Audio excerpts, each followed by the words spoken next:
పొద్దున ఎన్ని విచిత్రాలు జరుగుంటాయో గవర్నమెంట్ మారిన తర్వాత. నేను అధికారులకు చెబుతా ఉన్నా, అధికారుల మీద మాకైతే వ్యక్తిగతమైనటువంటి కోపము కక్ష లేదు. మీరు కనీసం ఎన్నికల సమయంలోనైనా మీ విధులు సక్రమంగా నిర్వర్తించండి.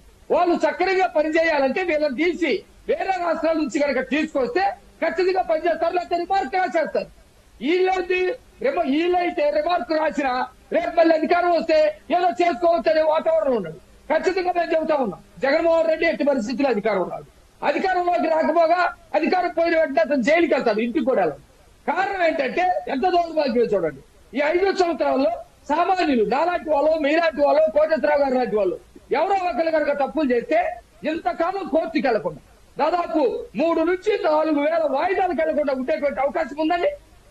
ఊరుకుంటారండి? ఒక సామాన్యుడు పెట్టట్టు రిమాండ్ ఖైదీగా ఉన్నవాడు 5 సంవత్సరాల పాటు ఉండేటట్టు ఉంచగలుగుతారండి?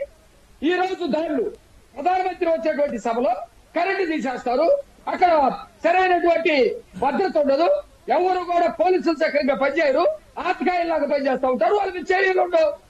ముఖ్యమంత్రి ఈ రోజు అందరూ అంటారు భద్రతా వైఫల్యం అని. ముఖ్యమంత్రి దగ్గర భద్రతా వైఫల్యం చర్యలు తీసుకోవాలని.